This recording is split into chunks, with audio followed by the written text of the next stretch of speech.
Do you need large sensor camera like full frame or APS-C to get fantastic image quality?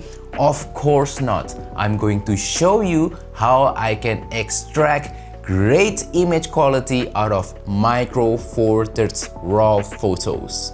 Hey friends, Gary here. Welcome to today's video. I'm going to share my minimalist but highly effective Micro Four Thirds RAW photo post-processing techniques just using Adobe Lightroom.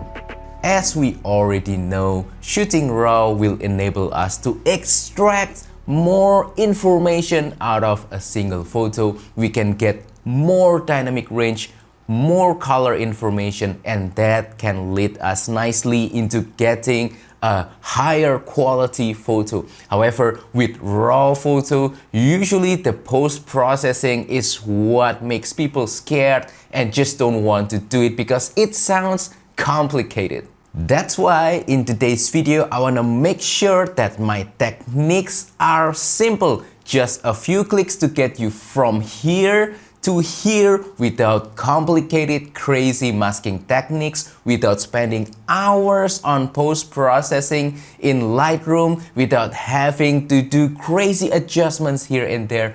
Just a few simple clicks, very easy to follow along. And I hope that by sharing this video, you can learn more about post-processing techniques, especially for Micro Four Thirds RAW photos, and be able to apply it on your own. However, if you want to learn more about post-processing Micro Four Thirds photo and also just improving your photography skill in general, please make sure that you check out my latest travel photography video course called Simplifying Travel Photography. I explain not just post-processing but everything related to travel photography: gear selection, composition, storytelling, on location shooting with your camera, all that good stuff. You can check out the link right here.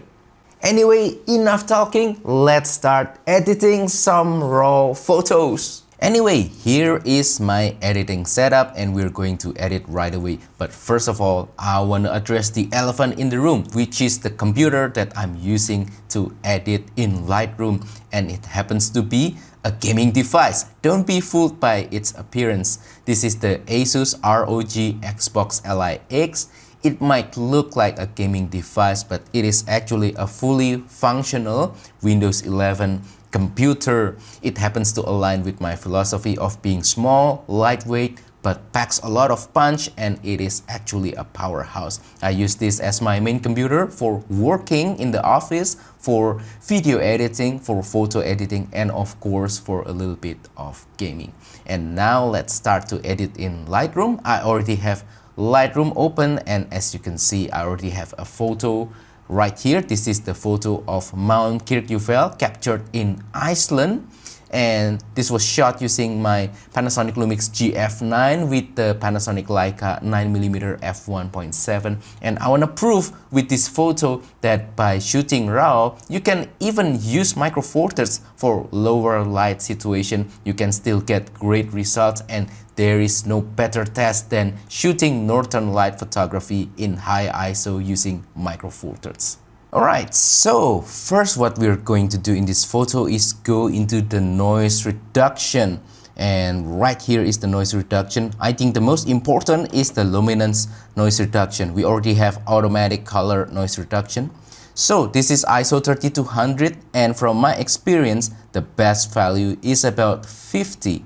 So you can see right here 50. When you zoom it in, we can already see some decrease of noise. Let's do 0 and then do 50. So you can see right here. Yeah, quite a dramatic difference. And then I think this is more than enough. There will still be noise and you have to be okay with that. I mean, when you zoom it out, you cannot really see it anyway. And then after that, we're going to go into the effects first, and that means the clarity and dehaze right here. So clarity usually about 21. That's my standard. I never really change it. That's how I get my personal look on my photo. Dehaze usually also about 20 for about 95% of the time. Sometimes I'll increase it to 30 or maybe 40 when I'm using super long telephoto lens, but for photos like this, 20 is more than enough. Next, let's go into some basic adjustment, shadow and highlight. I don't think we need to change the highlight right here because we're not dealing with backlight situation. So keep it at 0. Shadow, I want some shadow detail on the foreground right here. I want to see more colors. I want to see more bright part on the foreground. So let's do probably about 60 right here. Yeah, don't be afraid to crank the shadow up. I love this kind of look. It's not too overly dramatic like the good old HDR look, but this is still something that looks modern and it can give you a lot of detail. Next, contrast. I want to do contrast not by using this slider, but by increasing whites and reducing black. So the way I do it is by pressing down the Alt button and pressing the mouse, the slider on the whites. Usually about 12 or 11 is more than enough. Yeah, about 11 right there. Why I press the Alt button? Because I want to make sure that I'm not clipping anything. And then let's do black. Again, Alt button and move the slider, reduce until about -11. We'll see that there are some parts that are totally black and that's fine. I'm not really too worried about it. Next, I want to do a little bit of exposure adjustment just to brighten the picture a little bit. And the way to do that is by using the exposure slider right here, or you can press the plus button on your keyboard. I want to do about +10, +20, +30. +30 looks good. I think this already looks like a nice photo. And now after the noise reduction and some adjustment, we can see that we are losing a little bit of detail. I want to bring it back using sharpening. So as you can see, the default value is 40, radius 1, detail 25, and masking 0. I want to increase the detail and also masking. Detail, let's do pretty high, about 70 or something like that. Yeah, that looks much better. And masking is going to affect which part of the image get affected with the sharpening. I'm gonna press the Alt button while moving the slider, and usually it's about 60 or something like that. Yes, I just want to affect the sharpening on the part of the image that needs it, and that means it's not going to touch the sky or the water area right there, and I think that looks great. Yes, this is already a great photo, and let's do a little bit of before and after.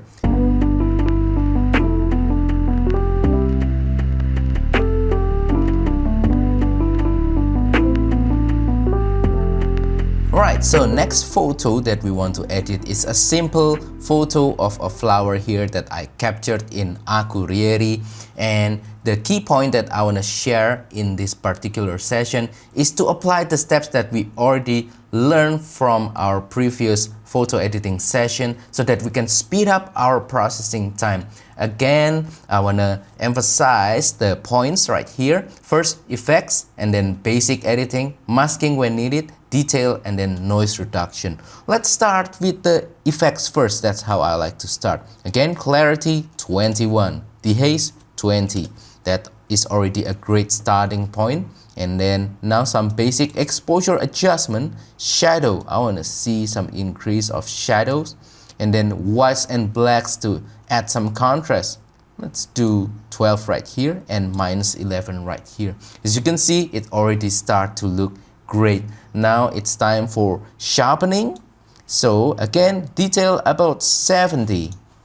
Before and after some sharpening, and then masking to select only the parts that need the sharpening. About 60, that's where I usually like it. Then noise reduction. This was shot at ISO 800. We don't need as much noise reduction as before, maybe about 40. Yes, it already takes care of the noise in the background and everything starts to look great.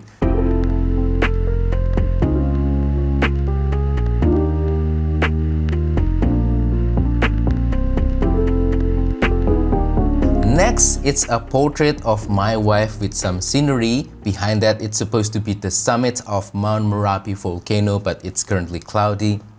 So with portrait, the key point that I want to share in this session is that I want to introduce auto masking with Lightroom and make it easier and faster to create some masking and then apply some adjustment only on that masking. We don't want to do manual painting of the adjustment of the masking. That's gonna take a lot of time. We're going to do it automatically. So to do that, we are going to this panel right here, and then we are going to do add new mask subject.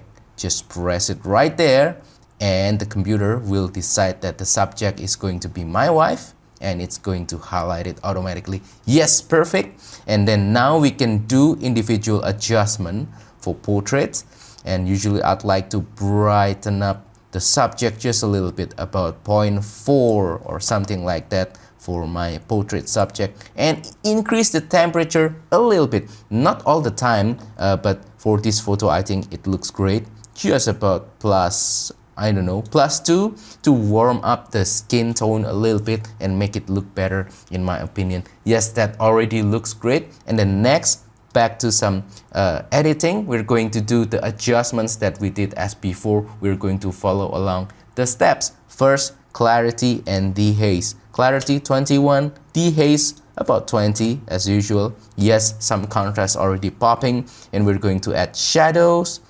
About there, looks right. We start to see some detail on the grass. Whites about +11 again. Blacks about -11 again. Yes, already looking great. Next, it's going to be a sharpness. So we're going to scroll down here. Again, about 70 is where I like it to be. We can zoom in on my wife. And then also we're going to do a little bit of masking. Yes, right about here, that looks fantastic.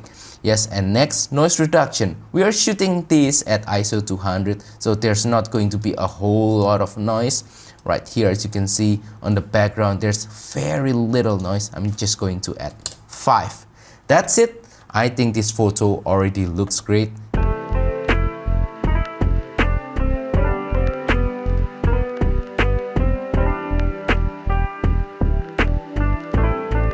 As you can see with my post-processing technique, there are a lot of repeated patterns, very similar settings. For example, clarity, dehaze, blacks, whites, noise reduction, and even sharpening. And that's why I suggest you to create presets out of these Lightroom adjustments, so that next time when you have to process multiple photos together, you can just press the preset button and it will automatically apply all of these adjustments with just few simple clicks, so that you can save a lot of time and a lot of effort in Lightroom. And if you are interested in downloading my Lightroom preset, please consider becoming a member on my Patreon, because right there I will share my Lightroom presets. I already shared these basic presets, but in the future I plan to create more presets, especially complicated masking presets, so that you don't have to create it yourself. You can just download my preset and boom, apply it to your photo and get great result. Alright, so we're going to demonstrate using preset to quickly edit your raw photo. And I already made a preset right here called Very Low ISO and Very High ISO. And the photo right here is photo of Mount Merapi captured using my GF9 with the kit lens, and it's on ISO 200, so it's low ISO. I'm just going to press the preset right away and bam, as you can see, done. We don't really need that much editing. Maybe we want to increase a little bit of the dehaze, or maybe just increasing the shadow detail, things like that. Yes, you can do it later, but for most part, I think this photo already looks fantastic.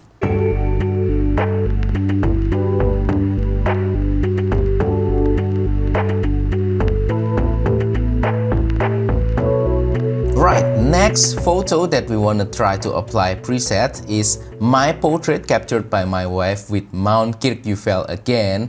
Now you can just press very low ISO right here and it already starts to look better. So before and after, but we're going to do some basic tweaking right here, increasing exposure about plus 0.5 and then do auto masking on the subject.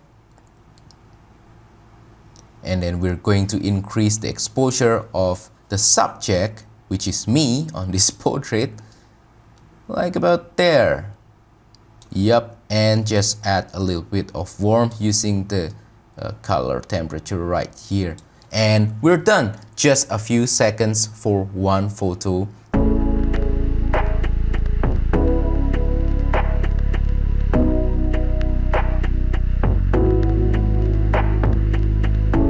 And that wraps up today's video. So that is all for my Micro Four Thirds raw photo post-processing technique using Adobe Lightroom. Hopefully this has been interesting, helpful, informative, and inspiring as well. But enough about me. What about you? What are your tips for editing raw photo, whether you are using Micro Four Thirds camera system or if you are using other camera system? Please share down below. I always love to read your comments. I always love to learn from you. But anyway, don't forget to support my channel by liking this video, sharing this video, subscribing to my channel down below. If you want to help this channel even further, consider joining my Patreon membership. Don't forget to check out my travel photography video course called Simplifying Travel Photography. Use the affiliate links down below or use the super thanks button to make a small donation to my channel. Thank you, and I will see you on the next video. Goodbye.